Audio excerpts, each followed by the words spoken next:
ইরানের আগে নেপাল, বাংলাদেশ ও শ্রীলঙ্কা এই দেশগুলোর গণ অভ্যুত্থানে সরকারের চেয়ার কেঁপে উঠেছে। তবে ভারতের মতো বিশাল গণতান্ত্রিক দেশেও কি এমন কোনো গণবিপ্লব সম্ভব? অনেকে বলছেন ভারতের মানুষের মধ্যেও ক্ষোভ জমছে, কিন্তু এই ক্ষোভ কি সরকার পতনের মতো বড় কোনো বিস্ফোরণ ঘটাতে পারে? রাজনৈতিক বিশ্লেষকরা বলছেন তিনটি প্রধান কারণ রয়েছে যা ভারতকে অস্থিতিশীল করতে পারে। অর্থনৈতিক বৈষম্য ও বেকারত্ব। ভারতের অর্থনীতি বড় হচ্ছে ঠিকই, কিন্তু ধনী দরিদ্রের বৈষম্য বাড়ছে। অক্সফামের রিপোর্ট অনুযায়ী ভারতে 1% ধনীর হাতে দেশের 40% সম্পদ রয়েছে। যখন বিশাল যুব সমাজ কাজ পায় না এবং দ্রব্যমূল্যের ধকল সইতে পারে না, তখন সেই হতাশা বারুদে পরিণত হতে পারে। শ্রীলঙ্কার গণ অভ্যুত্থানের মূল কারণ ছিল অর্থনীতি। ভারতেও যদি মুদ্রাস্ফীতি নিয়ন্ত্রণের বাইরে চলে যায়, তবে মধ্যবিত্ত রাস্তায় নামতে বাধ্য হতে পারে। প্রতিষ্ঠানগুলোর উপর আস্থাহীনতা। একটি গণতন্ত্রে বিচার বিভাগ, নির্বাচন কমিশন এবং মিডিয়া হল সেফটি ভালভ। কিন্তু সমালোচকরা বলছেন ভারতে এই প্রতিষ্ঠানগুলোর নিরপেক্ষতা নিয়ে প্রশ্ন উঠছে।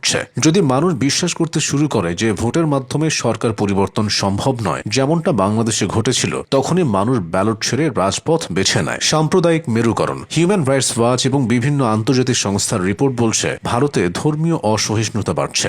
যখন কোনো নির্দিষ্ট গোষ্ঠীকে কোণঠাসা করা হয়, তখন তাদের পিঠ দেয়ালে ঠেকে গেলে তারা রাস্তায় নামতে পারে। তাদের প্রতিরোধ করতে যদি হিন্দুরা নামে, তাহলে অস্থিতিশীলতা নাগালের বাইরে যেতে পারে। তবে ভারতে গণ অভ্যুত্থান হওয়ার চেয়ে না হওয়ার সম্ভাবনা সবচেয়ে বেশি। বিশ্লেষকদের মতে ভারতের পরিস্থিতি ইরান, বাংলাদেশ বা শ্রীলঙ্কার মতো নয়। এর পেছনে 4টি শক্তিশালী কারণ বা সেফটি ভালভ রয়েছে। গণতন্ত্র। ভারত বিশ্বের বৃহত্তম গণতন্ত্রের দেশ, যেখানে প্রতি 5 বছর পরপর নির্বাচন হয় এবং মানুষ বিশ্বাস করে যে তারা ভোট দিয়ে সরকার বদলাতে পারে। 1977 সালে ইন্দিরা গান্ধীর জরুরি অবস্থার পর মানুষ কোনো সহিংস বিপ্লব করেনি, বরং ভোটের মাধ্যমে তাকে ক্ষমতাচ্যুত করেছিল। 2014 বা 2024 সালেও মানুষ ভোটের মাধ্যমে তাদের রায় দিয়েছে। যতদিন মানুষের মনে পরের নির্বাচনে দেখে নেব এই আশা বেঁচে আছে, ততদিন তারা সহিংস বিপ্লবের পথে যাবে না। বিশাল বৈচিত্র্য ও খণ্ডিত সমাজ। ভারত কোনো একক জাতি রাষ্ট্র নয়। এখানে ভাষা, ধর্ম, জাত এবং অঞ্চলের বিশাল বৈচিত্র্য রয়েছে। তামিলনাড়ুর একজন কৃষকের সমস্যার সাথে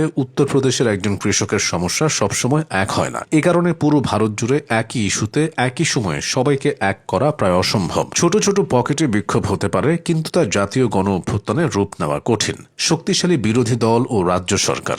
বাংলাদেশে বা একনায়কতান্ত্রিক দেশগুলোতে বিরোধী দলকে সম্পূর্ণ ধ্বংস করে দেওয়া হয়, কিন্তু ভারতে এখনও শক্তিশালী বিরোধী দল আছে এবং অনেক রাজ্যে অবিজেপি সরকার ক্ষমতায়, যেমন পশ্চিমবঙ্গ, তামিলনাড়ু, কেরালা। ক্ষমতার এই বিকেন্দ্রীকরণ বা ফেডারেল স্ট্রাকচার কেন্দ্রের উপর চাপ কমায়। মানুষের ক্ষোভ রাজ্য সরকারের উপর গিয়েও পড়ে। সব ক্ষোভ প্রধানমন্ত্রীর দিকে যায় না। সেনাবাহিনীর নিরপেক্ষতা। পাকিস্তান বা বাংলাদেশের ইতিহাসে সেনাবাহিনী রাজনীতির খুব কাছে থেকেছে, কিন্তু ভারতের সেনাবাহিনী সম্পূর্ণ অরাজনৈতিক এবং কঠোরভাবে সিভিলিয়ান সরকারের নিয়ন্ত্রণে থাকে। কোনো রাজনৈতিক দল বা গোষ্ঠী সেনাবাহিনীকে ব্যবহার করে ক্ষমতা দখল করবে, ভারতের ইতিহাসে এর কোনো নজির নেই এবং সম্ভাবনাও শূন্যের কোঠায়। তবে ভারতে ছোট বা মাঝারি মানের বিক্ষোভ বা আন্দোলন হতে পারে। অর্থনৈতিক বা ধর্মীয় কারণে অস্থিরতা বাড়তেও পারে, কিন্তু সরকার পতনের মতো গণ অভ্যুত্থান হওয়ার সম্ভাবনা বর্তমানে খুবই কম। কারণ ভারতের গণতন্ত্রের শিকড়, সংবিধান এবং নির্বাচনী ব্যবস্থা সেই শক অ্যাবজর্বার বা আঘাত শোষকের কাজ করে।